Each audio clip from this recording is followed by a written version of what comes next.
For thousands of years, the Great Pyramid of Giza has stood as one of humanity's most awe-inspiring achievements. But for just as long, one question has echoed to the sands of time. Who built it?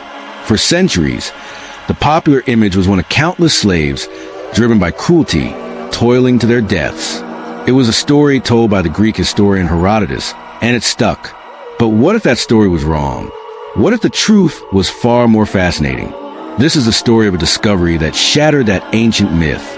This is the story of the lost city of the pyramid builders. Just a few hundred meters from the base of the Great Pyramid lies a dusty, unassuming stretch of desert. For decades, Egyptologists walked right past it. But in the late 1980s, a team led by renowned archaeologist Dr. Mark Lehner and his Egyptian colleague, Dr. Zahi Hawass, decided to look closer. What they began to uncover was not a tomb for a king, but a home for the workers. They called it Hayt el Ghurab, the wall of the Crow settlement. And it was a city. This was no haphazard camp. This was a highly organized, state-planned complex. They found long, narrow galleries, rows of identical mud-brick barracks, capable of housing between 40 to 50 men each. Calculations suggest they could have housed a rotating crew of over 5,000 workers at a time. A bakery, not just one, but an industrial-scale bakery. They found evidence of massive clay pots used for baking bread, and the remains of thousands of bread pots were discovered. These workers were being fed like royalty. A brewery, right next to the bakery. They found facilities for brewing copious amounts of beer. In ancient Egypt, beer was not just a drink.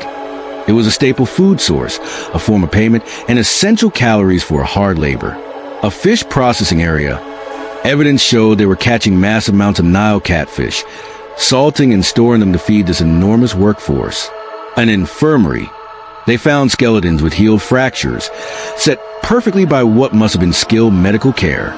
These people were injured on the job and were cared for until they recovered. A slave is not worth this effort. But the most telling discovery was yet to come. The workers' cemetery. Just south of the city, they uncovered hundreds of simple yet purposeful tombs. These were the final resting places of the men and women who built the pyramids.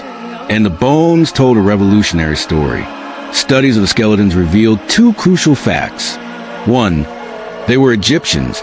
Isotopic analysis of their teeth and bones proved they were not foreign slaves, but local Egyptians, likely recruited from villages across the country.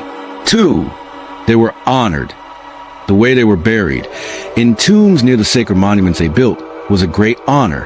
One tomb even belonged to a man titled Overseer of the Side of the Pyramid. His body was found surrounded by the tools of his trade, copper chisels and a measuring rod. So who were they? They were skilled laborers.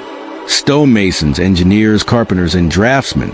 They were rotational workers who served for a season or two, were fed a high-protein diet, and were paid in food, beer, and eternal honor of serving their god-king, the pharaoh. Building the pyramid was a national project, an act of faith that united the country. The story of the lost city changes everything. It tells us that the pyramids were not built by a desperate, suffering mass, but by a proud, well-fed, and highly organized workforce. It was a symbol of national identity and religious devotion. The pyramids stand as a testament to the power of the pharaohs. But the lost city, hidden in their shadow, is a testament to the skill, the organization, and the spirit of the common Egyptian people. They were not slaves. They were the builders of eternity.